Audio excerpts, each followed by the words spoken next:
আসসালামু আলাইকুম। আলহামদুলিল্লাহ আলহামদুলিল্লাহি আস্তাঈনুহু ওয়াস্তাগফিরুহু ওয়া নাউযু বিল্লাহি মিন শুরুরি আনফুসিনা মান ইয়াহদিহিল্লাহু ফালা মুদিল্লা লাহু ওয়া মান ইউদ্লিলহু ফালা হাদিয়া লাহু ওয়া আশহাদু আল লা ইলাহা ইল্লাল্লাহু ওয়াহদাহু লা শারীকা লাহু وأشهد أن محمدا عبده ورسوله صلى الله عليه وسلم أعوذ بالله من الشيطان الرجيم بسم الله الرحمن الرحيم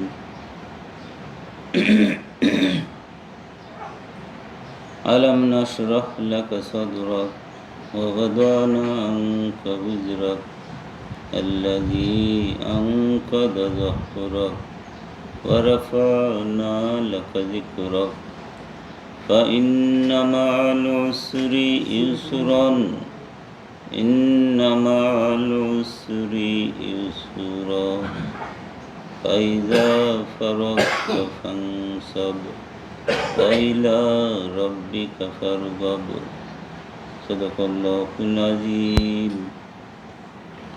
ما كان محمد أبا أحد من رجالكم ولكن رسول الله وخاتم النبيين وكان الله بكل شيء عليما إن الله وملائكته يصلون على النبي يا أيها الذين آمنوا صلوا عليه وسلموا تسليما اللهم صل على سيدنا مولانا محمد وعلى آل سيدنا مولانا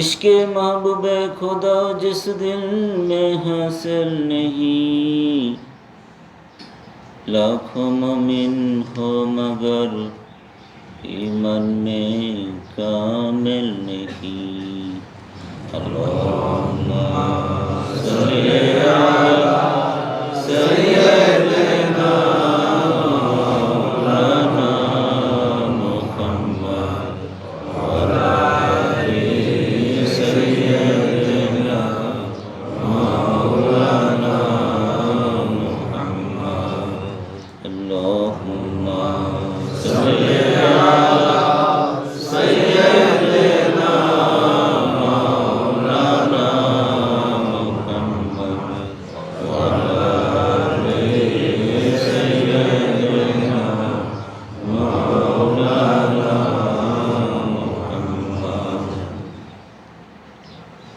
কঠিন হাসর দিনে পাপীদের তরাইতে তোমায় বিনে নাহি গতি তোমায় বিনে নাহি গতি মুহাম্মদ ইয়া রাসূলুল্লাহ আল্লাহুম্মা সাল্লি আলা سيدنا مولانا محمد وعلى آل سيدنا مولانا محمد اللهم صل على سيدنا مولانا محمد وعلى آل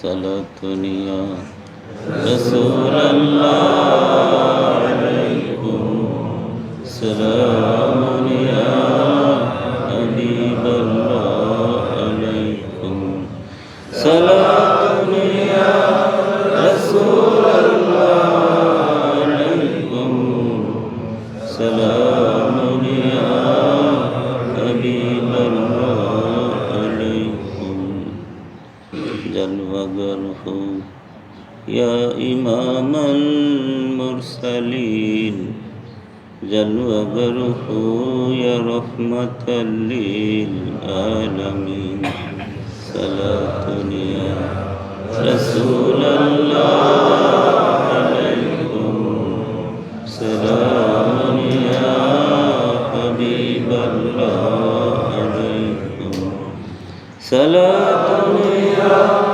رسول الله عليكم سلام يا حبيب الله عليكم صلى الله على محمد صلى الله عليه وسلم صلى الله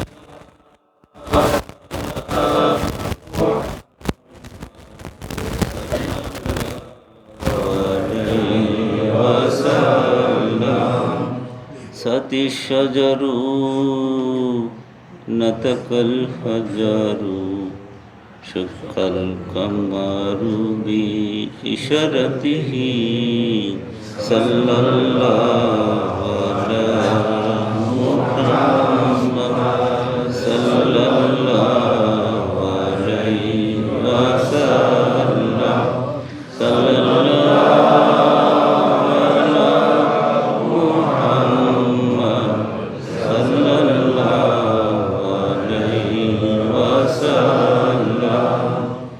بلغ العلا بكماله كشف الدجى بجماله حسنت جميع خصاله صلوا عليه وآله بلغ العلا بكماله كشف الدجى بجماله حسنت جميع خصاله صلوا عليه وآله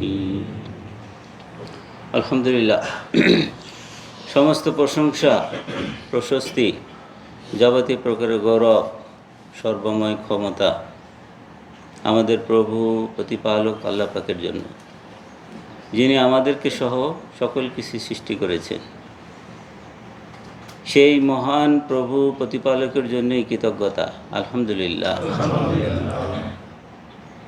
যাবতীয় প্রকার উৎকৃষ্ট দরুদ সালাম শান্তি বর্ষিত হোক তারই পিয়ারে হাবিব আমাদের নবীজি হযরত মুহাম্মদ মুস্তাফা আহমদ মুজতবা সাল্লাল্লাহু আলাইহি ওয়াসাল্লামের প্রতি, সেই সঙ্গে ওনার পূর্ববর্তীতে যত নবী রসুল আলাইহিমুসসালামগণ এসেছিলেন তাদের সকলের প্রতি, সকল নবী রসুলগণের সাহাবাবিনদের প্রতি, তাদের পরিবার পরিজনদের প্রতি এবং তাদের অনুসরণ করে আল্লাহ পাকের সন্তুষ্টি অর্জন করে যারা দুনিয়া থেকে চলে গিয়েছেন তাদের সকলের প্রতি যাবতীয় প্রকার উৎকৃষ্ট দরুদ সালাম শান্তি বর্ষিত হতে থাক অনন্তকাল ধরে অজস্র ধারায়। বলুন আল্লাহুম্মা আমিন। আলহামদুলিল্লাহ। আজকে হাকিম আহমদ খানকা শরীফের মকতুবাত শরীফ মাহফিলে আজকে যে মকতুব থেকে আমরা পড়ার এরাদা করেছি সেটি হচ্ছে মুজাদ্দিদ আল-ফিসানি শায়েখ আহমেদ ফারুকি সেরিন্দি রহমতুল্লাহ আলাইহির যে লেখা মকতুবাত শরীফ, এটার প্রথম খণ্ডের ৪৫ নম্বর মকতুব।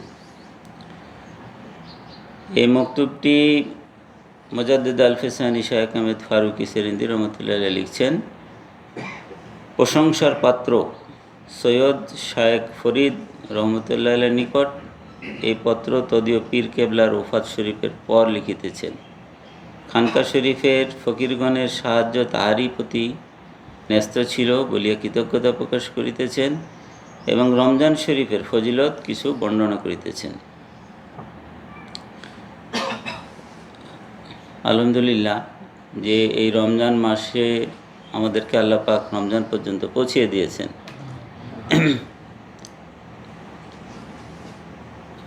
এই রজব মাস থেকেই নবী পাক সাল্লাল্লাহু আলাইহি সাল্লাম একটি দোয়া করতেন। এই দোয়াটা কি ছিল?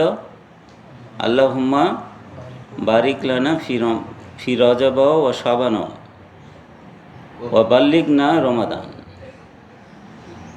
এর অর্থ হচ্ছে, হে আল্লাহ, আপনি রজব ও শাবান মাসকে আমাদের জন্য বরকতময় করুন এবং আমাদেরকে রমজান মাস পর্যন্ত পৌঁছে দিন। তো এখন আল্লাহ পাক আমাদেরকে রমজান মাস পর্যন্ত কিন্তু পৌঁছে দিচ্ছেন। এই জন্যই আমরা আল্লাহ পাকের কাছে আবারও কৃতজ্ঞতা জ্ঞাপন করি, আলহামদুলিল্লাহ।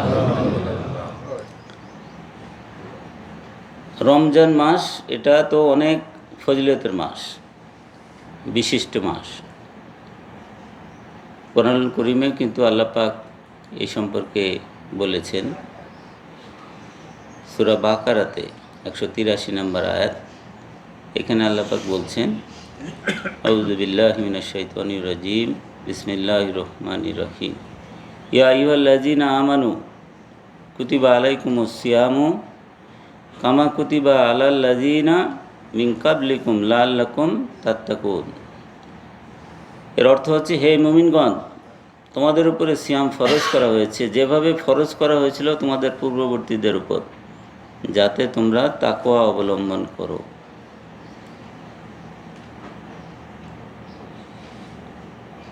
এছাড়া অন্য আরও এক জায়গাতে যেটা বর্ণনা আছে, সে হচ্ছে, হে ঈমানদারগণ, তোমাদের প্রতি রোজা ফরজ করা হয়েছে যেমন তোমাদের আগের লোকদের প্রতি ফরজ করা হয়েছিল, যাতে তোমরা মুত্তাকি হতে পারো।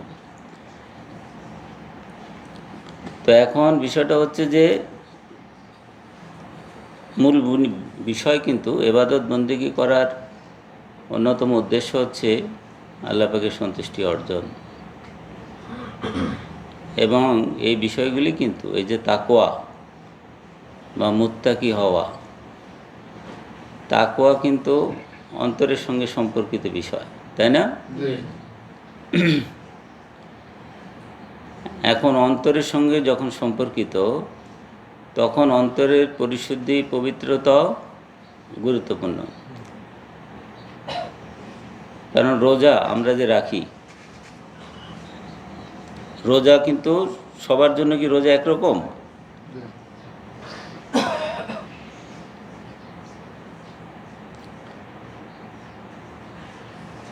নবী পাক সাল্লাল্লাহু আলাইহি ওয়াসাল্লাম একটা হাদিস আমরা দেখি, হযরত মুয়াজ রাদিয়াল্লাহু তাআলা বর্ণনা করেছেন, একবার রাসূল করিম সাল্লাল্লাহু আলাইহি ওয়াসাল্লামের কাছে এক লোক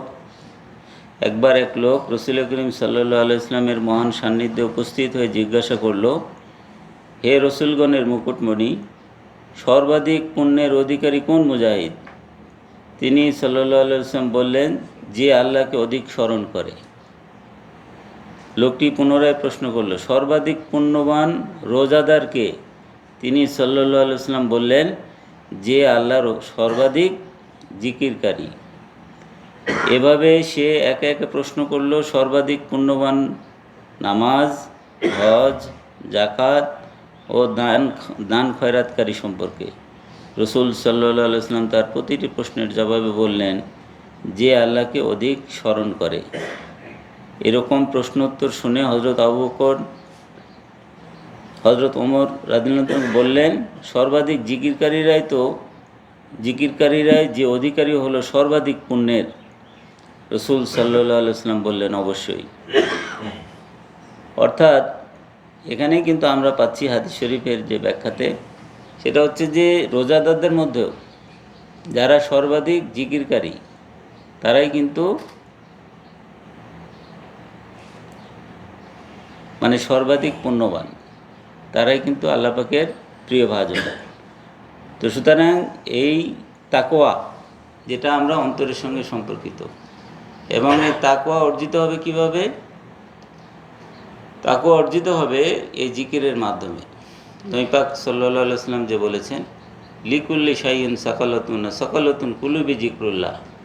প্রত্যেক জিনিস পরিষ্কার করার একটি যন্ত্র বা রেত আছে। কল পরিশুদ্ধ করার যন্ত্র বা রেত হচ্ছে আল্লাহর জিকির, আল্লাহর স্মরণ। আসলে আল্লাহর স্মরণে কি হয়? কোরআন কারীমে আল্লাহ পাক বলছেন, আফামাং শারাহাল্লাহু সাদরাহু লিল ইসলামি ফাহুয়া আলা নূরিম মির রাব্বিহি ফাওয়াইলুল লিল কাসিয়াতি কুলুবুহুম মিন যিকরিল্লাহ। আল্লাপাক বলছেন, এই আয়াতের অর্থ হচ্ছে আল্লাপাক যার অন্তরকে ইসলামের জন্য উন্মুক্ত করে দিয়েছেন এবং যে খোদা প্রদত্ত নূরের উপরে আছে। এরপরে বলছেন ফাওয়াইলুল লিল কাসিয়াতি কুলুবুহুম মিন যিকরিল্লাহ, যে আল্লাপাকের জিকির থেকে যে গাফেল আর এই অবস্থা যে অর্জন করছে, দুইজন কি সমান হতে পারে? সমান হতে পারে না। অর্থাৎ এই যে জিকির থেকে গাফেল, আবার বললেন যে আল্লাপাক প্রদত্ত নূরের উপরে আছে, অর্থাৎ এই জিকির এই অবস্থা যারা অর্জন করবে, অর্থাৎ আল্লাপাক যার অন্তরকে ইসলামের জন্য উন্মুক্ত করে দিয়েছেন, ওই অন্তর ইসলামের জন্য উন্মুক্ত হতে গেলে জিকির করতে হবে। জিকিরের মাধ্যমে আল্লাপাকের জিকিরের নূর অন্তরে আসতে হবে। কারণ আমরা যে বাহ্যিকভাবে অজু করি, পরিষ্কার আমরা যে নামাজ পড়ার আগে কি করি, আমরা অজু গোসল, যাদের জন্য ফরজ তাদের জন্য অজু গোসল করতে হয়, যার জন্য গোসল ফরজ তার জন্য গোসল করতে হয়, যার জন্য গোসল ফরজ না আমরা অজু করতে হয়। অজুটা কি ফরজ, করতেই হবে। অজুর আবার এর মধ্যে আবার ফরজ আছে, 4টা ফরজ। সেটা হচ্ছে যে মুখমণ্ডল ধোয়া, কনুই পর্যন্ত 2 হাত পরিষ্কার করা, মাথা মাসেও করা এবং টাকনু সহ পা ধোয়া। তা এখন এছাড়াও কিন্তু আরও কুলি করা আছে, নাকে পানি দেওয়া আছে, বিসমিল্লাহ বলে অজু শুরু করা আছে, কিন্তু ফরজ হচ্ছে কিন্তু এই 4টি। এখন আমরা যে বাহ্যিক পরিশুদ্ধি পবিত্রতা অর্জন করলাম নামাজের শুরু করার পূর্বে, এখন আমাদের আত্মিক পরিশুদ্ধি পবিত্রতা অর্জন করবো কিভাবে? সেটাও তো করতে হবে, তাই না? সেটা না করলে কি হবে? কল্ব যদি অশুদ্ধ থাকে, কল্বে যদি শয়তান বসে থাকে, কল্বে যদি দুনিয়ার মহব্বত থাকে, এগুলো তো থাকে নাকি? দুনিয়ার মহব্বত যাবতীয় পাপের মূল, নবী পাক সাল্লাল্লাহু আলাইহি ওয়াসাল্লামের যে হাদিস। তা এখন দুনিয়ার মহব্বত যদি অন্তরে থাকে, তাইলে কি হবে? কলবে যদি শয়তান বসে থাকে, শয়তান তো বসে থাকে নাকি? নবী পাক সাল্লাল্লাহু আলাইহি ওয়াসাল্লাম বলছেন, আর শয়তানু জাসিমুন আলা কলবি ইবনে আদামা ফাইজা জাকারাল্লাহ খানাসা ওয়াইজা গাফালা ওয়াসওয়াসা। শয়তান বনি আদমের কলবের মধ্যে হাঁটু গেড়ে বসে থাকে। যে কলবে আল্লাহ পাকের স্মরণ থাকে সেখানে বসে থাকতে পারে না, আবার যখন জিকির থেকে গাফেল হবে তখন আবার বলবে।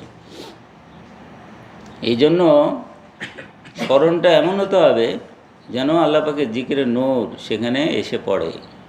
এই যে বলছেন আল্লাহ পাক, যে আল্লাহ পাক যার অন্তরকে ইসলামের জন্য উন্মুক্ত করে দিয়েছেন এবং যে খোদা প্রদত্ত নূরের উপরে আছে, এই জিকিরটা এমন জিকির হতে হবে যেন আল্লাহ পাকের জিকিরের নূরের মধ্যে সে থাকতে পারে। এই জন্যই কিন্তু এই জিকিরের নূর, কিন্তু এটা শুধু মুখ খালি মনে মনে খালি এমনি এমনি জিকির করলে কিন্তু হবে না। এই জিকিরের যে প্রবাহে যার সঙ্গে এই জিকিরের এই নূর আছে তার সঙ্গে যুক্ত হতে হয়, তার কাছে যে জিকিরের সবক নিতে হয়।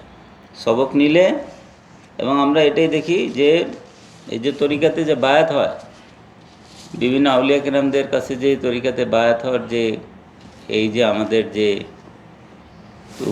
এই যে 4 তরিকা, কাদেরিয়া, চিশতিয়া, নকশবন্দিয়া, মুজাদ্দিদিয়া, সব তরিকাতে কিন্তু কি আছে? এই জিকিরের সবক কিন্তু দেওয়া হয়, যেন তার কল বিশুদ্ধ হয়, যেন তার নফস বিশুদ্ধ হয়। এবং কলবে যখন আল্লাহ পাকের জিকিরের প্রভাব আসে তখন আর সেখানে শয়তান বসে থাকতে পারে না, এবং এই জিকিরের মাধ্যমেই কিন্তু তার কল পরিশুদ্ধ হয়। নবী পাক সাল্লাল্লাহু আলাইহি ওয়াসাল্লামের যে হাদিস একটু আগে আমরা পড়েছি, যে প্রত্যেক জিনিস যন্ত্র পরিশুদ্ধ করার একটি যন্ত্র বা রেত আছে, প্রত্যেক জিনিস পরিশুদ্ধ করার একটি যন্ত্র বা রেত আছে। কল পরিশুদ্ধ করার যন্ত্র বা রেত হচ্ছে আল্লাহর জিকির। তো এই জন্য আল্লাহর জিকির এটা হচ্ছে জরুরি, এবং এটাও এই যে রমজান মাসের সঙ্গেও কিন্তু এটা সম্পর্কিত। কারণ এই উদ্দেশ্য কি? তাকওয়া অর্জন করা। এখন আমরা এবাদত বন্দিকে আমরা করলাম, আমরা রমজানে রোজা পালন করলাম, আমরা তারাবির নামাজ পাঠ করলাম, কিন্তু এই তাকওয়া যদি আমাদের অর্জিত না হয়, এই ক্ষেত্রে যদি আমাদের উন্নতি না হয়, তাহলে কিন্তু আমাদের খুব বেশি কিন্তু আসলে অর্জন হলো না। কারণ আল্লাহ পাক বলছেন যে যেন তোমরা যাতে তোমরা তাকওয়া অবলম্বন করো। তাকওয়া অর্জন করতে গেলে এই জিকিরের আমল কিন্তু জরুরি। আজকের মক্তবাত শরীফের কিন্তু এই বিষয়ে কিন্তু আসলে আলোচনা। মুজাদ্দিদ আল ফিসানি শায়খ আহমেদ ফারুকি সেরিন্দি রহমতুল্লাহ আলাইহ এই মক্তবটি লিখছেন হজরত শায়খ ফরিদ রহমতুল্লাহ আলাইয়ের কাছে। শায়খ ফরিদ রহমতুল্লাহ আলাইহ কিন্তু ওনার পীর ভাই ছিল, অর্থাৎ শায়খ জিউ হচ্ছেন ওনাদের সকলের পীর মুর্শেদ হজরত খাজা বাকি বিল্লাহ নকশবন্দি রহমতুল্লাহ আলাইহ। ওনার ওফাতের পরে কিন্তু এই পত্রটা ওনাকে লিখছেন এবং শায়খ ফরিদ রহমতুল্লাহ আলাইয়ের কাছে ওনার আমরা মক্তবা শরীফে পাই অনেকগুলো মক্তব কিন্তু লিখেছেন এবং উনি ছিলেন নবী পাক সাল্লাল্লাহু আলাইহি সাল্লামের বংশধর। যে কারণে নবী পাক সাল্লাল্লাহু আলাইহি সাল্লামের বংশধর হওয়ার কারণেও উনি নিজেও তো বংশধর না, উনি ছিলেন পিতার দিক থেকে হজরত ওমর ফারুক রাদিয়াল্লাহু তাআলা আনহুর বংশধর, মাতার দিক থেকে ছিলেন সৈয়দ। যে কারণে ওনাকে বলা হয় কি শায়খ আহমদ ফারুকি সেরিন্দি রহমতুল্লাহ আলাইহ। এই মক্তবে উনি বলছেন, আল্লাহ তাআলা আপনাকে স্বীয় পূর্বপুরুষগণের সরল পথে সুদৃঢ় রাখুন এবং কালচক্রের চিন্তা ক্ষোভের কারণ হইতে আপনাকে রক্ষা করুন। খুবই গুরুত্বপূর্ণ কথা কিন্তু। কালচক্রের চিন্তা ক্ষোভের কারণ হইতে আপনাকে রক্ষা করুন। এই কালচক্রের চিন্তা কোথায় থাকে? অন্তরে থাকে। সুতরাং এই কেউ যদি এই আল্লাহ পাক যে কোরআন কারীমে বলতেছেন ইয়া আইয়ুহাল্লাযিনা আমানুযকুরুল্লাহ যিকরান কাসীরা, যে হে মুমিনগণ, হে ইমানদারগণ, তোমরা বেশি বেশি করে আল্লাহ পাকের জিকির করো।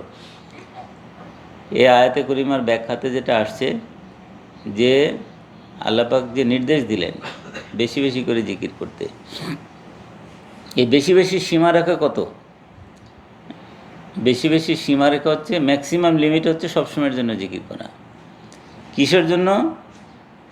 সবসময়ের জন্য জিকির করাটা এটা তো খুবই কঠিন কাজ। এটা তো মুখের জিকির না, এটা হচ্ছে অন্তরের জিকির। কারণ সে যখন ঘুমাবে তখন সে কীভাবে জিকির করবে? সে যখন খাওয়া দাওয়া করবে তখন সে কীভাবে জিকির করবে? সে যখন আরেকজনের সাথে কথা বলবে তখন সে কীভাবে জিকির করবে? এটা হচ্ছে অন্তরের জিকির। একটা হচ্ছে জিকির করা আর একটা হচ্ছে জিকির হওয়া।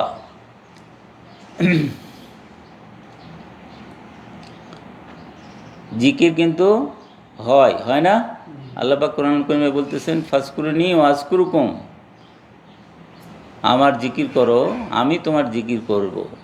এই আল্লাহ পাকের পক্ষ থেকে যখন জিকির হয়, আল্লাহ পাক যখন কারো জিকির করেন তখনই কিন্তু সে এই জিকিরের মধ্যে প্রতিষ্ঠিত হতে পারে।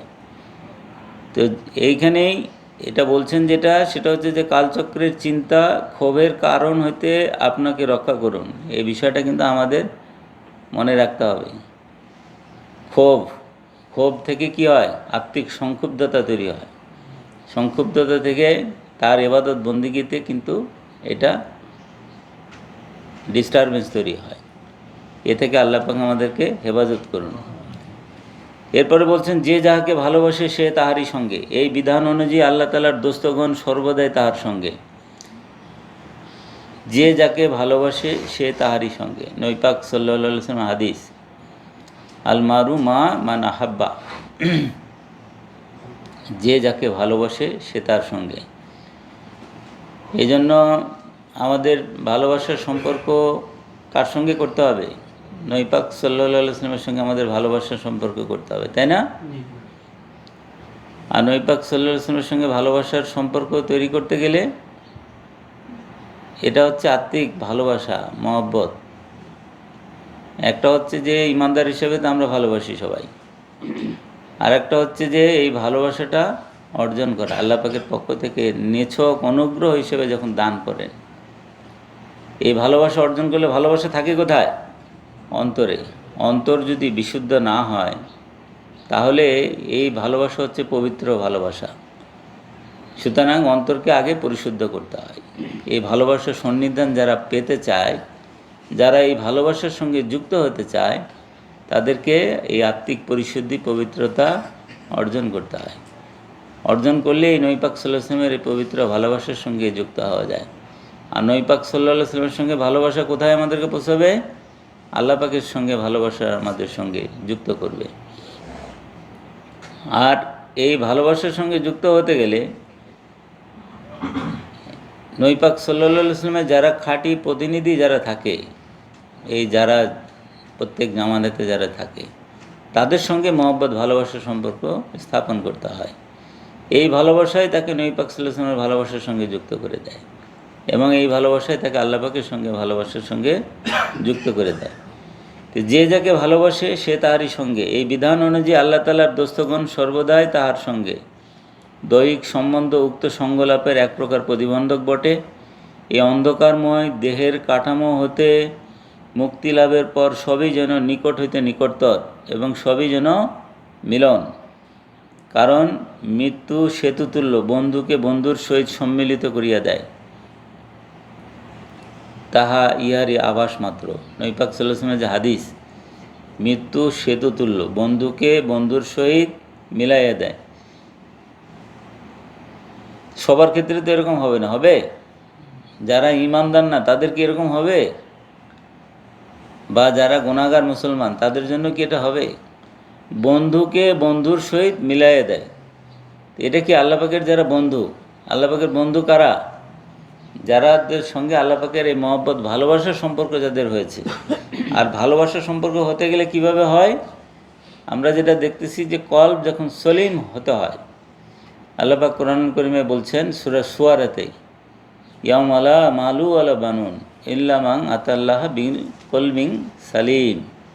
সে কিয়ামতের দিন তোমাদের ধন সম্পদ সন্তান সন্ততি কোনো কাজে আসবে না সলিম কলব ছাড়া। অর্থাৎ কলবকে সলিম করতে হবে। সলিম কলব কি বলে? কোন সলিম কলবটা কি? সলিম কলব হচ্ছে সেই কলব যে আল্লাহ পাকের মহব্বত ছাড়া যাবতীয় মহব্বত থেকে মুক্ত। মানে যে অন্তরে শুধু আল্লাহ পাকেরই মহব্বত ভালোবাসা থাকবে, সেই কলবই হচ্ছে সলিম কলব। তো এখন তাইলে সেখানে কার সঙ্গে বন্ধুত্ব হবে? আল্লাহ পাকের মহব্বত ভালোবাসাটা শুধু থাকবে। তো যখন এই অবস্থা করা হয় এবং এটার উপরে সে কেউ যে যখন মানে স্থায়িত্ব লাভ করে, যেটাকে বলা হচ্ছে তরিকতের ভাষায় বাঁকা লাভ করে, স্থায়ী হয়, মানে কিছুক্ষণ থাকলো কিছুক্ষণ থাকলো না এরকম না। এটার উপরে যখন কেউ মানে পুরোপুরি যখন তার ফানাটা হয় এবং এরপরে যখন তার বাঁকা হয়, এই অবস্থাটা যখন হয় তখনই আল্লাহ পাকের ওলি হিসাবে তার প্রতি কিন্তু ওলি হিসাবে এই যে বলা হয় যে আউলিয়া, তখনই তাকে কিন্তু আউলিয়া বলা যায়। এবং এই যে বলা হয় তখন যে বন্ধুকে বন্ধুর সহিত সম্মিলিত করে দেয় কে? মৃত্যু। মৃত্যুর মাধ্যমে তখন বন্ধুর সঙ্গে বন্ধুর সম্মিলন হয়। এবং এটাই বলা হচ্ছে যে দৈহিক সম্বন্ধ উক্ত সঙ্গলাভের এক প্রকার প্রতিবন্ধক বটে। এই অন্ধকর্ময় দেহের কাঠামো হইতে মুক্তি লাভের পর সবই যেন নিকট হইতে নিকটতর, সবই যেন মিলন। আমরা মুক্তবাদ শরীফে অন্য আজ জায়গায় আমরা যেটা দেখছি সেটা হচ্ছে যে মানুষের জীবনে যখন তার দুনিয়ার জীবনে আল্লাহ পাকের সঙ্গে তার বিশিষ্ট যে সম্পর্ক, প্রিয়ত্ব, নৈকট্যের যে অবস্থা, সেটা কখন লাভ হয়? সেটা লাভ হয় নামাজের মধ্যে কখনো কখনো। আর একটা হচ্ছে যখন মৃত্যুর সময় তখন কি মানুষ ঈমান নিয়ে যাওয়াটাই হচ্ছে বিশাল ব্যাপার তখন, তাই না? আর আল্লাহ পাকের প্রিয় ভাজন যারা, তাদের কি হয়? নবী পাক সাল্লাল্লাহু আলাইহি ওয়াসাল্লাম যখন দুনিয়া থেকে চলে যাচ্ছিলেন ওনার ওফাতের সময়, তখন কি বলতে বলতে যাচ্ছিলেন? রফিকে আলা, পরম বন্ধুর সন্নিধানে। রফিকে আলা। তা এখন এই জন্যেই যারা আল্লাহ পাকের প্রিয় ভাজন তাদেরও কিন্তু এই একটা অবস্থা যেটা হয় মৃত্যুর সময়, তখন তার অবস্থাটা হয় দুনিয়ার অন্য অবস্থার থেকে আরও উত্তম, এবং তার কবরের অবস্থাটা হচ্ছে এর থেকে উত্তম, এবং আখেরাতের অবস্থা হচ্ছে সব থেকে উত্তম। তো সুতরাং এই দুনিয়ার জীবন হচ্ছে আল্লাহর সন্তুষ্টি, আল্লাহ পাকের নৈকট্য, আল্লাহ পাকের প্রিয়ত্ব, এই সমস্ত বৃহৎ বিষয় যদি আমাদের অর্জিত হয়, এটাই হচ্ছে আমাদের জীবনের সফলতা। এরপর বলছেন, যে ব্যক্তি আল্লাহ তাআলার সাক্ষাতের প্রত্যাশা রাখে নিশ্চয় আল্লাহ তাআলার সাক্ষাতে নির্দিষ্টকাল সমাগত। এটি কোরআন শরীফের একটি আয়াতের বঙ্গানুবাদ। যে ব্যক্তি আল্লাহ তাআলার সাক্ষাতের প্রত্যাশা রাখে নিশ্চয় আল্লাহ তাআলার সাক্ষাতে নির্দিষ্টকাল সমাগত। এই আয়াত শরীফের প্রত্যাশীগণের সান্ত্বনা স্বরূপ। কিন্তু আমাদের মতো পশ্চাৎবর্তী ব্যক্তিদিগের অবস্থা বুজুর্গগণের অনুপস্থিতি হেতু অত্যন্ত শোচনীয়। বুজুর্গগণের রূহ হইতে ফয়েজ গ্রহণের বহু শর্ত আছে, যাহা পালন করা সকলের পক্ষে সম্ভবপর নয়। আল্লাহ তাআলার শুকরগুজারি যে এত বড় মর্মান্তিক ঘটনা ঘটা সত্ত্বেও দোজাহানের যিনি সর্দার সাল্লাল্লাহু আলাইহি ওয়াসাল্লাম তাহারই পরিবারস্থ ব্যক্তির প্রতি এ সম্বলহীন ফকিরগণের প্রতিপালনের ভার ন্যস্ত আছে। এই মর্মান্তিক ঘটনা কোনটা? বাকি বিল্লাহ নকশবন্দি রহমতুল্লাহ আলাইহি যে দুনিয়া থেকে চলে গেলেন, এই বিষয়টা নিয়ে উনি বলছেন যে এত বড় মর্মান্তিক ঘটনা ঘটা সত্ত্বেও দোজাহানের যিনি সর্দার সাল্লাল্লাহু আলাইহি ওয়াসাল্লাম তাহারই পরিবারস্থ ব্যক্তির প্রতি এই সম্বলহীন ফকিরগণের প্রতিপালনের ভার ন্যস্ত আছে। তিনি যেন এই উচ্চ সিলসিলার শৃঙ্খলা ঠিক রাখিয়াছেন ও ইহাদের খাতির জমা থাকার কারণ হইয়াছেন। হ্যাঁ, এতদ্দেশ্যে এই তরিকা দুষ্প্রাপ্য এবং এই তরিকাপন্থীগণও অল্প সংখ্যক, যথা রসুলুল্লাহ সাল্লাল্লাহু আলাইহি ওয়াসাল্লামের আওলাদ পাক সংখ্যালঘু। এই হেতু ইহার তত্ত্বাবধানকারীও আহলে বয়তে রসুল হইতে হওয়াই সমীচীন ও তাহাদের দ্বারা ইহার সহায়তা হওয়াই শ্রেয়, যেন এই নিয়ামতের পূর্ণতার জন্য অপরের সাহায্য লইতে না হয়। যেহেতু উনি ছিলেন এই দরবারেরই কিন্তু খাদেম, এবং আমরা মক্তুবার শেষের দিকে কিন্তু এটা আছে যে বাকিবিল্লাহ নকশবন্দি রহমতুল্লাহ আলাইহি যিনি শায়েখ জিউ হিসাবে সমধিক পরিচিত ছিলেন, উনি বলছেন যে তোমাদের সকলের উপরে শায়েখ ফরিদের একটা হক আছে, যেহেতু তার কারণেই তোমরা যে শান্তিপ্রিয় এই যে জিকিরের মাহফিলে তোমরা থাকতে পারো। উনি যেহেতু এই খেদমতের সঙ্গে ওনারই বড় দায়িত্ব ছিল এই ফকিরদিগের জন্য তত্ত্বাবধান করা।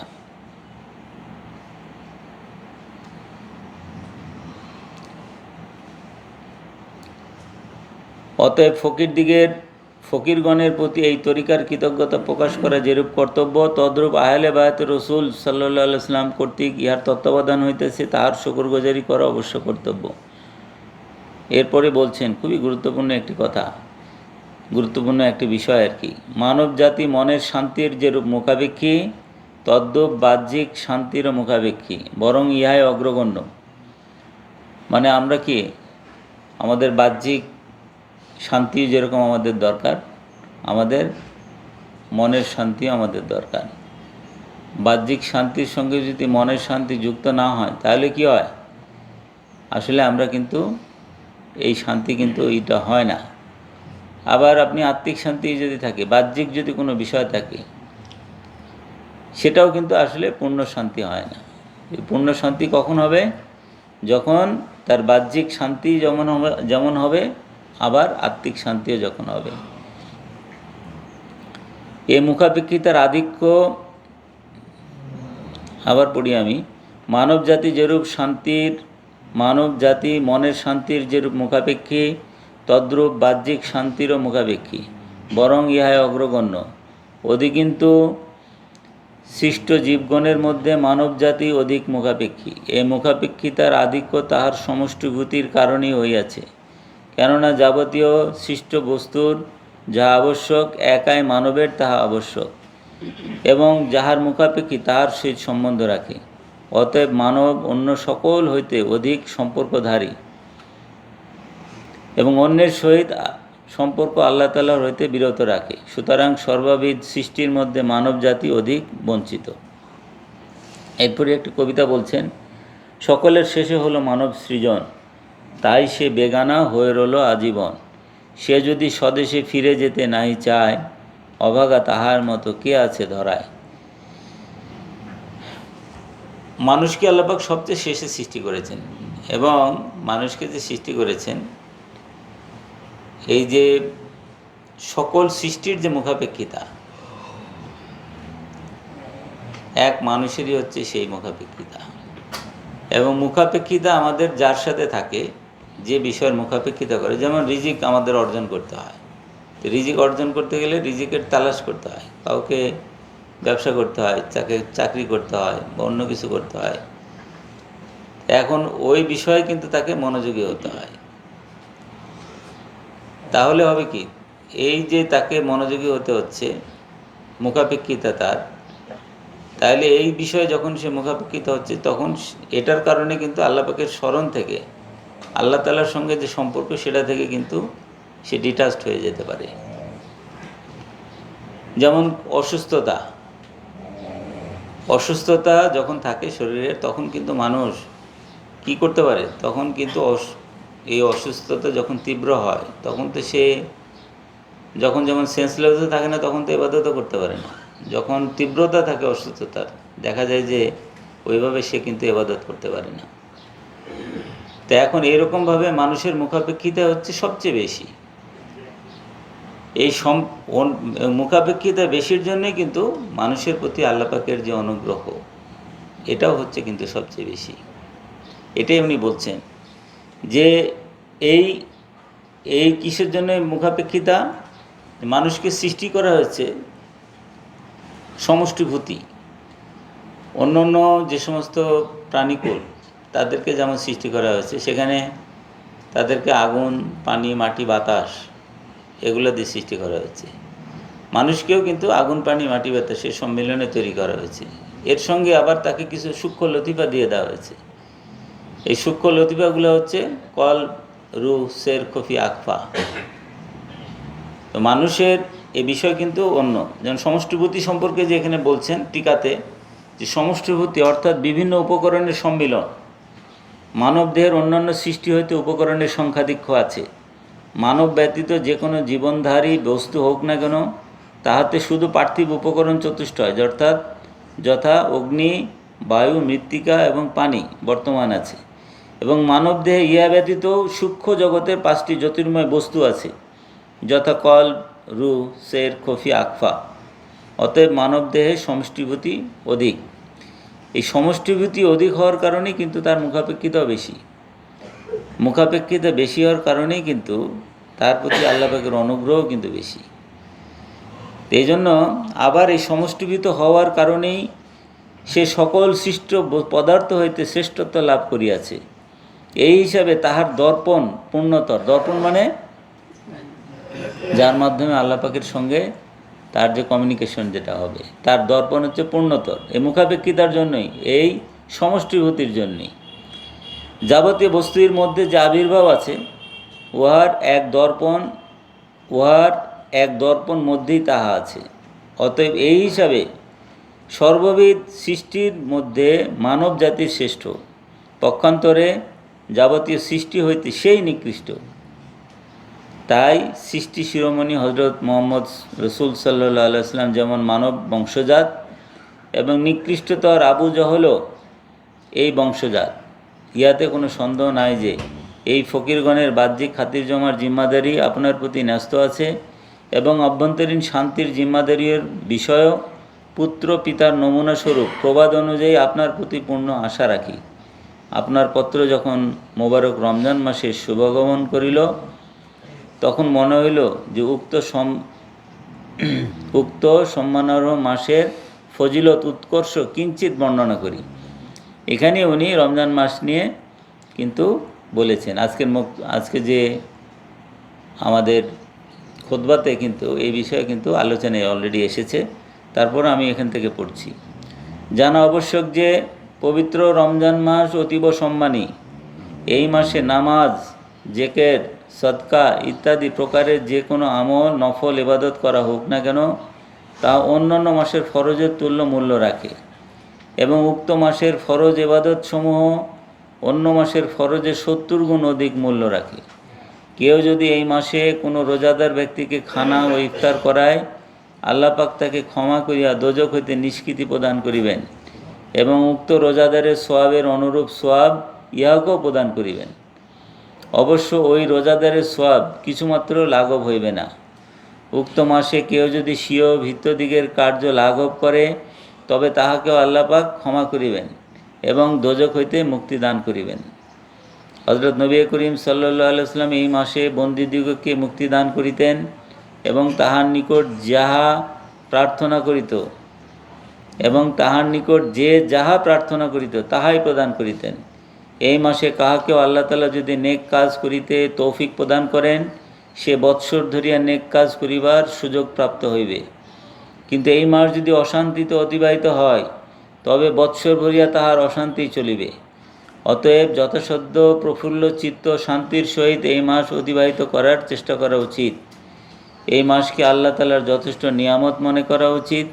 এই মাসের প্রত্যেক রাত্রিতে যে কত সহস্র দোজখীগণকে দোজখ হইতে রেহাই দেওয়া হয় তাহা বলাই বাহুল্য।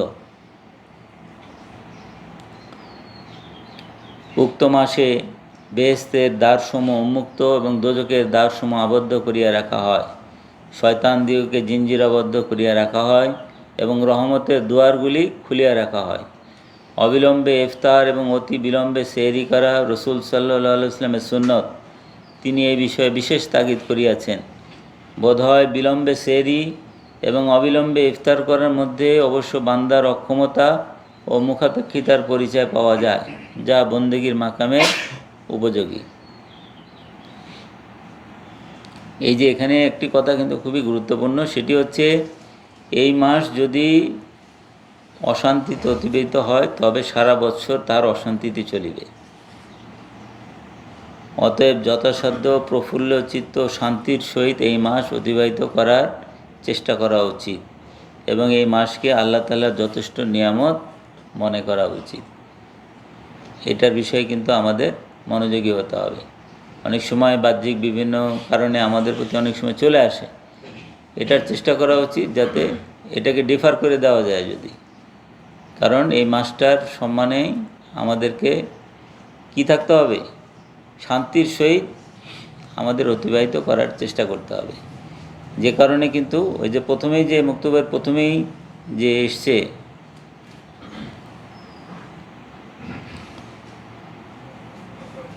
যে কালচক্রের চিন্তা ও ক্ষোভের কারণ হইতে আপনাকে রক্ষা করব। সুতরাং এই বিষয়টা কিন্তু আমাদেরকে মনে রাখতে হবে। এই মাসটার যেন এই সমস্ত বিষয় থেকে আল্লাহ পাক আমাদেরকে হেফাজত করেন, বলুন আল্লাহুম্মা আমিন। এরপরে যে অবিলম্বে ইফতার করা এবং বিলম্বে সেহরি করা, এটাও হচ্ছে নবী পাক সাল্লাল্লাহু আলাইহি ওয়াসাল্লামের সুন্নত। তিনি এই বিষয়ে বিশেষ তাগিদ করিয়াছেন এবং এটা উনি বলছেন যে মানুষ কি, আমরা হচ্ছে সর্ববিষয়ে আল্লাহ পাকেরই মুহতাজ, মুখাপেক্ষী। তো মানুষকে মুখাপেক্ষী কিন্তু করে রাখা হয়েছে এবং মুখাপেক্ষিতার আমরা যেটা দেখলাম, এই মুখাপেক্ষিতার ওসিলাতে কিন্তু আল্লাহ পাকের আবার অনুগ্রহ কিন্তু মানুষের প্রতি সবচেয়ে বেশি। তো সুতরাং এটা হচ্ছে এক হিসাবে কি আল্লাহ পাকের বিশাল অনুগ্রহ মানুষের প্রতি। তো সুতরাং এই যে বিলম্বে সেহরি করা এবং অবিলম্বে ইফতার করার মধ্যে বান্দার অক্ষমতা ও মুখাপেক্ষিতার পরিচয় পাওয়া যায়, যাহা বন্দেগীর মাকামের উপযোগী। এরপরে বলছেন খোরমা দ্বারা ইফতার করার সুন্নত। ইফতারের পর এই দোয়া পাঠ করিতে হয়, জাহাবা জামাও আবতাল্লাতিল উরুকো ওয়াস সাওয়াতাল আজর ইনশাআল্লাহ তাআলা। অর্থাৎ আল্লাহ চাহে তৃষ্ণা বিদীরিত হইল, শিরাসমূহ তৃপ্ত হইল এবং পারিতোষিকও বর্তিল। উক্ত মাসে তারাবির নামাজ পাঠ এবং কোরআন শরীফ খতম করা সুন্নাতে মুআক্কাদা। ইয়াতে অসংখ্য ফল লাভ হইয়া থাকে। আল্লাহ পাক তদীয় হাবিব পাক সাল্লাল্লাহু আলাইহি ওয়াসাল্লামের ওসিলায় আমাদেরকে উক্ত কার্যসমূহ সমাধা করার সুযোগ প্রদান করুন, বলুন আল্লাহুম্মা আমিন। এইখানে একটি খুবই গুরুত্বপূর্ণ হচ্ছে যে তারাবির নামাজ, দিনে রোজা রাখা, রাত্রে তারাবির নামাজ। আমরা একটু আগেও আমরা যেটা দেখলাম যে নামাজ কিন্তু আমরা চাই যে আমাদের নামাজটা যেন আল্লাহ পাক কবুল করেন, তাই না? আর আল্লাহ পাকের প্রিয় ভাজন যারা, নবী পাক সাল্লাল্লাহু আলাইহি ওয়াসাল্লামের যেমন বলছেন আসসালাতু মিরাজুল মুমিনিন, নামাজ হচ্ছে মুমিনদের জন্য মেরাজ স্বরূপ। নবী পাক সাল্লাল্লাহু আলাইহি ওয়াসাল্লাম যখন মেরাজে গিয়েছিলেন এবং মেরাজ থেকে আসার পরে যখন মেরাজের বিভিন্ন বিষয়ের গল্প করছিলেন, এক সাহাবী উনি বললেন, ইয়া রাসূলুল্লাহ সাল্লাল্লাহু আলাইহি ওয়াসাল্লাম, আমাদের মেরাজ কীভাবে হবে? নবী পাক সাল্লাল্লাহু আলাইহি ওয়াসাল্লাম বললেন, আসসালাতু মিরাজুল মুমিনিন। তো এখন এই অবস্থা অর্জন হতে গেলে যদি আমাদের আত্মিক পরিশুদ্ধি না হয় তাহলে কিন্তু ওই অবস্থা অর্জিত হবে না। আমরা অন্য হাদিস শরীফে কিন্তু আমরা পাচ্ছি যে এক সাহাবী যখন নবী পাক সাল্লাল্লাহু আলাইহি ওয়াসাল্লামকে জিজ্ঞাসা করছেন যে কোন মুজাহিদ সবচেয়ে সর্বাধিক পুণ্যের অধিকারী, নবী পাক সাল্লাল্লাহু আলাইহি ওয়াসাল্লাম বললেন যে সর্বাধিক জিকিরকারী বা মুজাহিদের মধ্যে যিনি সর্বাধিক জিকিরকারী উনি হচ্ছে তাদের মধ্যে সর্বাধিক পুণ্যবান অধিকারী। এরপর রোজাদারের কথা যখন বললেন তখনও বললেন যিনি সর্বাধিক জিকিরকারী। এরপরে নামাজের কথা যখন বললেন ওই একই কথা বললেন। অর্থাৎ নামাজ, নবী পাক সাল্লাল্লাহু আলাইহি ওয়াসাল্লাম যে নামাজ উনি বলছেন আরিফনি এ বেলাল, এই নামাজের পড়ে উনি কিন্তু শান্তি লাভ করতেন। এবং এই জন্যই উনি বলছেন যে বেলাল রাদিয়াল্লাহু তাআলাকে নামাজের সময় হলে বলতেন আজান দাও, আজান দিলে নবী পাক সাল্লাল্লাহু আলাইহি ওয়াসাল্লাম তারপরে নামাজে দাঁড়াবেন, নামাজ পড়বেন এবং বলতেন যে আরিফনি এ বেলাল, আমাকে শান্তি দাও। আরও অনেক হাদিস আছে, নবী পাক সাল্লাল্লাহু আলাইহি ওয়াসাল্লাম বলছেন নামাজ আমার দু নয়নের শান্তি। তারপরে নবী পাক সাল্লাল্লাহু আলাইহি ওয়াসাল্লাম বলছেন যে আল্লাহ পাকের সঙ্গে আমার একটা বিশিষ্ট মুহূর্ত আছে যখন নৈকট্যবান ফেরেশতাগণও আমার কাছে স্থান পায় না। এই অবস্থাটা হতো ওনার এই নামাজের সময়, আল্লাহ পাকের সঙ্গে ওনার একটা বিশিষ্ট অবস্থা হতো। এরই অনুসরণে কিন্তু সাহাবা রাদিয়াল্লাহু আজমাইনদেরও কিন্তু এই অবস্থা হতো এবং আউলিয়া কেরামদেরও কিন্তু এই অবস্থা হতো। এই নামাজ নিয়ে কিন্তু অনেকগুলো মুক্তব কিন্তু আছে, আপনারা যারা পড়েছেন এবং এখানেও অনেক আলোচনা হয়েছে। আমাদেরকে এইরকম নামাজ পড়ারই কিন্তু আশাদারী হয়ে থাকতে হবে। আর এরকম নামাজ পড়তে গেলে আমাদেরকে বাহ্যিক অনুসরণের পাশাপাশি নবী পাক সাল্লাল্লাহু আলাইহি ওয়াসাল্লামের অভ্যন্তরীণ অনুসরণও করতে হবে। কলবের পরিশুদ্ধি পবিত্রতা অর্জন করতে হবে, নফসের পরিশুদ্ধি পবিত্রতা এটাও অর্জন করতে হবে। এইগুলো বিষয় কিন্তু কোরআনুল কারীমে বলা আছে, কিন্তু এই বিষয়ে কিন্তু আমরা অনেকেই মনোযোগী না। সলিম কলবের কথা একটু আগে কিন্তু আয়াতে করিমার কথা কিন্তু আমরা আলোচনা করেছি। নফসে মুতমাইন্নার কথা কিন্তু আলোচনায় এসেছে, তাজকিয়া নফস যেটা অত্যন্ত জরুরি। নফস যদি মুতমাইন্না হয় আর এই অবস্থায় কেউ যদি মুতমাইন্না করে দুনিয়া থেকে যেতে পারে তাদের জন্য হচ্ছে বিনা হিসেবে জান্নাতি তারা। নবী পাক আয়াতে করিমাতে আল্লাহ পাক সূরা ফজরের যে আয়াতে বলছেন সূরার শেষে, ইয়া আইয়াতু আন-নাফসুল মুতমাইন্না ইরজি ইলা রব্বিকি রাদিয়াতাম মারদিয়া ফাদখুলি ফি ইবাদি ওয়াদখুলি জান্নাতি। হে প্রশান্ত আত্মার অধিকারীগণ, অতএব আমার বিশিষ্ট বান্দাগণের মধ্যে তোমরা শামিল হয়ে যাও এবং জান্নাতে প্রবেশ করো। তা এখন এই বিষয়গুলি কিন্তু যেভাবে অর্জিত হবে সেটাও কিন্তু আমাদেরকে পাশাপাশি চেষ্টা করতে হবে। তা এখন এই যে তারাবির নামাজের কথা যেটা আলোচনা করছিলাম আমরা, যে তারাবির নামাজ খুবই ফজিলতপূর্ণ এবং বরকতপূর্ণ নামাজ কিন্তু হচ্ছে তারাবির নামাজ। নবী পাক সাল্লাল্লাহু আলাইহি ওয়াসাল্লাম যখন তারাবির নামাজ পড়া শুরু করলেন, সাহাবা রাদিয়াল্লাহু আজমাইনদের যেভাবে ভিড় দেখছিলেন উনি আশঙ্কা করছিলেন এটা ফরজ হয়ে যাবে। এই আশঙ্কাতে উনি আর ওইভাবে জামাত করেননি। হযরত ওমর ফারুক রাদিয়াল্লাহু তাআলার সময় থেকে উনি করে দিলেন যে তারাবির নামাজ জামাতের সাথে 20 রাকাত নামাজই পড়তে হবে। তো সুতরাং এই তারাবির নামাজ কিন্তু খুবই গুরুত্বপূর্ণ এবং এই নামাজটা যথাযথভাবে গুরুত্ব দিয়ে পড়তে হবে। আর সেই সঙ্গে আত্মিক পরিশুদ্ধির যে বিষয় সেটা অর্জনের চেষ্টা করতে হবে। এই দুইটার যখন হবে, এটা হলেই কিন্তু ওই যে আমাদের কোরআন কারীমে যে প্রথমে আমরা আয়াতে করিমা পাঠ করলাম যে তোমাদের প্রতি রোজাকে ফরজ করা হয়েছে, যেমন ফরজ করা হয়েছিল তোমাদের পূর্ববর্তীগণের উপরে, যেন তোমরা তাকওয়া অবলম্বন করতে পারো। এই তাকওয়া অর্জন করতে গেলে কিন্তু এটা অন্তরের সঙ্গে সম্পর্কিত বিষয়। যখন বাহ্যিক অনুসরণের পাশাপাশি অভ্যন্তরীণ অনুসরণও হবে তখনই কিন্তু এই বিষয়গুলি অর্জিত হবে। অবশিষ্ট কথা এরপরে বলছেন, অবশিষ্ট কথা এই যে আপনার পত্র রমজান মাসে পাইলাম, নতুবা আপনার হুকুম প্রতিপালনের কোনো ওজর করিতাম না। রমজানের পরে যাইব বলা গায়েবের কথা বলা হয় এবং দীর্ঘ আশাদারী হইয়া থাকা মাত্র, যাহা নিন্দনীয়। ফল কথা আপনি যাহাতে সন্তুষ্ট তাহাতে আমার কোনোই আপত্তি নাই, যেহেতু আপনার বাহ্যিক অভ্যন্তরীণ উভয়বিধ হক আমাদের উপর আছে।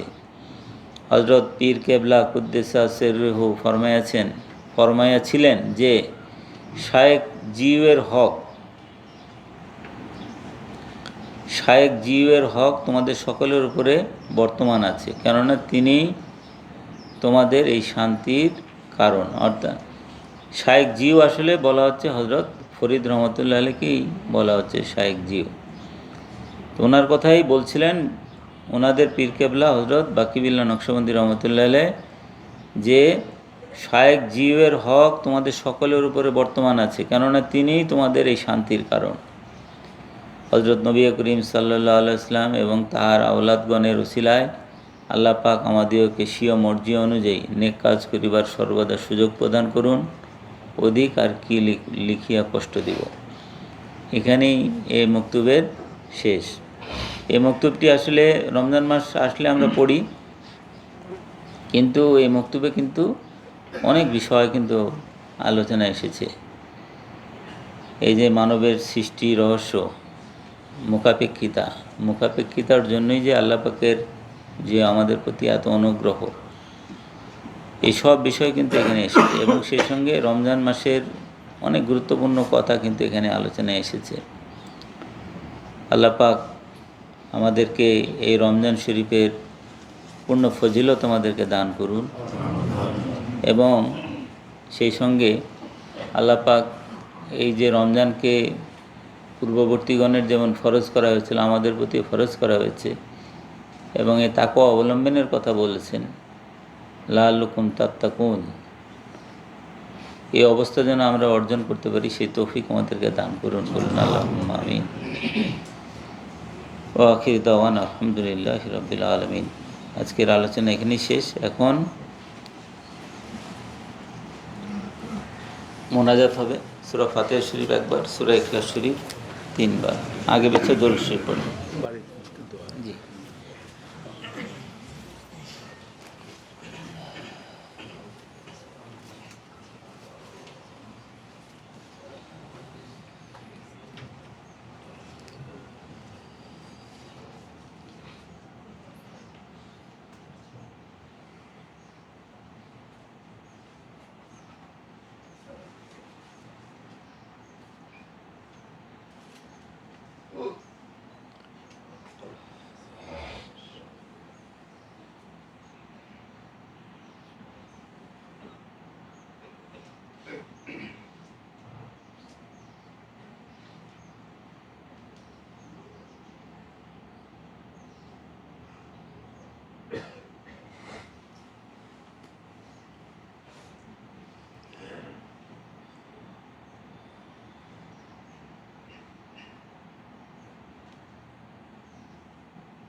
الفاتحة. اللهم آمين. ربنا ظلمنا أنفسنا وإن لم تغفر لنا وترحمنا لنكونن من الخاسرين. ربنا ظلمنا أنفسنا وإن لم تغفر لنا وترحمنا لنكونن من الخاسرين. ربنا آتنا في الدنيا حسنة وفي الآخرة حسنة وقنا عذاب النار.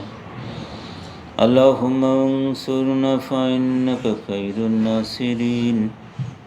اللهم افتح لنا فإنك خير الفاتحين اللهم اغفر لنا فإنك خير الغافرين اللهم ارحمنا فإنك خير الراحمين اللهم ارزقنا فإنك خير الرازقين اللهم احفظنا فإنك خير الحافظين اخذنا ونزنا من القوم الظالمين هب لنا من لدنك ريحا طيبة كما هي في علمك انشرها علينا من خزائن رحمتك واحملنا بها حمل الكرامات مع السلامات والعافيات في ديننا والدنيانا وآخرتنا إنك على كل شيء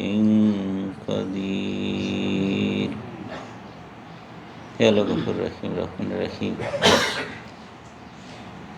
এই পবিত্র রমজান মাসে জুমার নামাজের পরে এই মাহফিলের পরে তোমার দরবারে আমরা হাত উঠেছি মাহবুব, তুমি আমাদেরকে ক্ষমা করে দাও মাহবুব। হে আল্লাহ গফুর রহিম রহমান রহিম, তুমি তো অত্যন্ত ক্ষমাশীল দয়াময়, তোমার বান্দাদের প্রতি তোমার অফুরন্ত অনুগ্রহ দয়া, তুমি আমাদেরকে পুরোপুরিভাবে ক্ষমা করে দাও মাহবুব। হে আল্লাহ গফুর রহিম রহমান রহিম, আমাদের আজকের এই মাহফিলকে তুমি কবুল করো মাহবুব। আজকের এই মাহফিলে যা কিছু দরুদ শরীফ খতম শরীফ পাঠ করা হয়েছে, যা কিছু আলোচনা করা হয়েছে এবং যা কিছু তোবারকের আয়োজন করা হয়েছে, সমস্ত আয়োজন উদ্যোগকে তুমি কবুল করে নাও মাহবুব। আর এই জন্য অনুগ্রহ করে তুমি আমাদেরকে যে সওয়াব দান করেছ, এর সমস্ত সওয়াব তোমারই পিয়ারে হাবিব আমাদের নবীজি হযরত মুহাম্মদ মুস্তাফা আহমদ মুস্তফা সাল্লাল্লাহু আলাইহি সাল্লামের কদম পাকে পৌঁছে দেন আল্লাহ। সমস্ত আম্বিয়া আলাইহিমুস সালামগণের আরওয়াহ পাকে পৌঁছে দেন আল্লাহ। চার আসহাবের আরওয়াহ পাকে পৌঁছে দেন আল্লাহ। মা খাদিজাতুল কুবরা রাদিয়াল্লাহু তাআলা আনহা, মা আয়েশা সিদ্দিকা রাদিয়াল্লাহু তাআলা আনহা সহ সকল উম্মাতুল মুমিনিনগণের আরওয়াহ পাকে পৌঁছে দেন আল্লাহ। খাতুনে জান্নাত হযরত ফাতেমাতুজ জোহরা রাদিয়াল্লাহু তাআলা আনহা, হযরত হাসান ও হোসেন রাদিয়াল্লাহু তাআলা আনহুমা সহ সকল বনি ফাতেমার আরওয়াহ পাকে পৌঁছে দেন আল্লাহ। কারবালার প্রান্তরে শহীদানগণের আরওয়াহ পাকে পৌঁছে দেন আল্লাহ।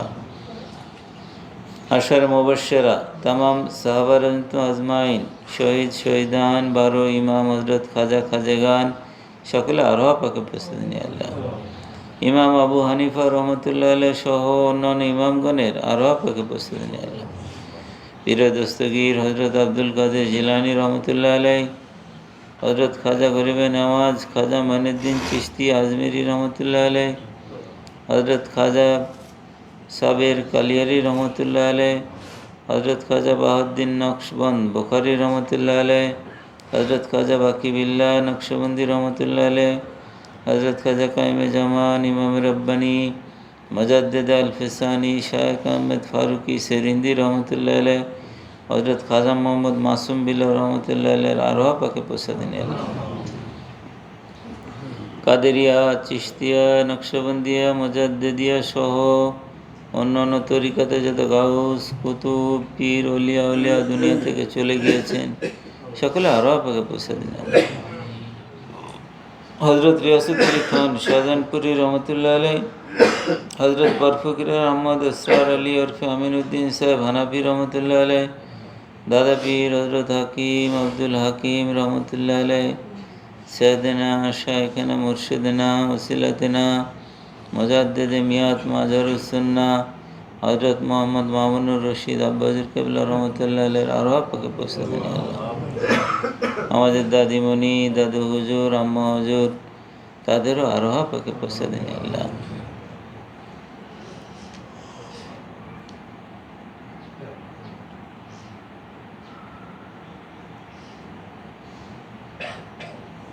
আল্লাহ গফুর রাহিম রহমান রাহিম, সেই সঙ্গে আমাদের যত আত্মীয় স্বজন দুনিয়া থেকে চলে গিয়েছেন, যত মুসলমান নরনারী তোমার প্রতি ঈমান এনে তোমাকে ভালোবেসে কবরবাসিনী হয়েছেন, তাদের সকলে আরো পাকে পৌঁছে দেন আল্লাহ। তাদের কবর সমূহকে তুমি শান্তিময় জান্নাতের বাগান করে দাও মাবুদ। তাদেরকে পূর্ণ মাগফিরাত দান করো মাবুদ, পূর্ণ মাগফিরাত দান করো। গাফিল লেখো না তোমার বন্দিগি থেকে মাবুদ, গাফিল লেখো না তোমার বন্দিগি থেকে। ইয়া মুকাল্লিবাল কুলুব কাল্লিব কুলুবানা আলা দীনিক, ইয়া মুসাররিফাল কুলুব সাররিফ কুলুবানা আলা দীনিক। রব্বি জিদনি ইলমা, রব্বি জিদনি ইলমা, রব্বি জিদনি ইলমা। হে আল্লাহ গফুর রহিম রহমানির রহিম, তুমি তো জানো আমাদের কার কি হাজত, কি প্রয়োজন। সমস্ত হাজত প্রয়োজন সময় তুমি পুরো করে দাও মাবুদ। অসুবিধার সময় দূর করে দাও, অসুস্থতার সময়কে সুস্থ করে দাও মাবুদ। অনেকেই দোয়ার জন্য দরখাস্ত করেছে মাবুদ, তুমি তো জানো তাদের কার কি সমস্যা। সমস্ত সমস্যার সময় দূর করে দাও, অসুবিধার সময় দূর করে দাও, অসুস্থতার সময়কে সুস্থ করে দাও। হে আল্লাহ গফুর রহিম রহমানির রহিম, আমরা তো তোমারই সন্তুষ্টির মুখাপেক্ষী মাবুদ। তুমি আমাদেরকে তোমার পূর্ণ সন্তুষ্টি দান করো মাবুদ। या इलाही मकसूद हम लोग तू ही रजाए तेरी, हम लोग के रहमत मोहब्बत मारिफत नसीब आता को। হে আল্লাহ গফুর রহিম রহমানির রহিম, তুমি আমাদেরকে নেসবতে সিদ্দিকের পূর্ণ অংশ দান করো মাবুদ। খাস মুজাদ্দিদিয়া তরিকার পূর্ণ কামালিয়ত তুমি আমাদেরকে দান করো। হে আল্লাহ গফুর রহিম রহমানির রহিম, তুমি আমাদেরকে এই রমজান শরীফের পূর্ণ ফজিলত তুমি আমাদেরকে দান করো মাবুদ। হে আল্লাহ গফুর রহিম রহমানির রহিম, এই রোজার সময়কে ঠিকভাবে রোজা রাখার তৌফিক দান করো। আমাদের তারাবির নামাজ সমূহকে যথাযথভাবে পড়ার তৌফিক দান করো এবং আমাদের যাবতীয় আমাদের আমল বন্দেগীকে তুমি কবুল করে নাও মাবুদ এবং তোমার পক্ষ থেকে অতি উত্তম বিনিময় দান করো মাবুদ। হে আল্লাহ গফুর রহিম রহমানির রহিম, দেশবাসীকে হেদায়েত দান করো মাবুদ। ইসলাহ হেদায়েতের ফয়েজ জারি করে দাও। খালেস বিশুদ্ধ পূর্ণ দিন কায়েম প্রতিষ্ঠিত করে দাও। হক কায়েম করো, বাতিল তাবা করে দাও। হক প্রতিষ্ঠিত করো, বাতিল ধ্বংস করে দাও মাবুদ। কাদিয়ানি ফিতনা, মওদুদি ফিতনা সহ অন্যান্য ফিতনাগুলোকে তুমি তাবা ধ্বংস করে দাও। ফিতনার সময়ে তাদেরকে, তাদের সহযোগীদেরকে তুমি তাবা ধ্বংস করে দাও মাবুদ। খালেস বিশুদ্ধ পূর্ণ দিন কায়েম প্রতিষ্ঠিত করে দাও মাবুদ। হে আল্লাহ গফুর রহিম রহমানির রহিম, সারা বিশ্বব্যাপী তুমি অমুসলমানদেরকে তুমি হেদায়েত দান করো মাবুদ। অমুসলমানদেরকে তুমি হেদায়েত দান করো। চীনবাসীকে তুমি হেদায়েত দান করো মাবুদ। কম্বোডিয়াবাসীকে তুমি হেদায়েত দান করো মাবুদ। আমাদের প্রতিবেশী দেশসমূহের অমুসলমান অধিবাসীদেরকে তুমি হেদায়েত দান করো মাবুদ। তাদেরকে তুমি খাঁটি তওবা নসিব করো মাবুদ। হে আল্লাহ গফুর রহিম রহমানির রহিম, আমাদের আব্বা হুজুর কেবলা রহমতুল্লাহ আলাইহ তোমার দিন ধর্ম প্রচার প্রসারের জন্য যে সমস্ত তার যে কার্যক্রম, সমস্ত কার্যক্রমকে তুমি কবুল করে নাও মাবুদ। এই জন্য তুমি তাকে অতি উত্তম বিনিময় দান করো মাবুদ, অতি উত্তম বিনিময় দান।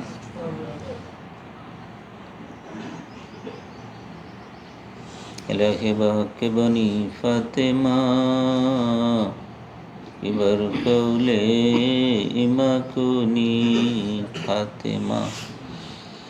ইলাহে বাহকে বনি ফাতেমা এবার কৌলে ইমাকুনি খাতেমা। আমিন আমিন আল্লাহুম্মা আমিন। সুবহান রাব্বিকা রব্বিল ইজ্জাতি আম্মা ইয়াসিফুন ওয়া সালামুন আলাল মুরসালিন আলহামদুলিল্লাহি রাব্বিল আলামিন।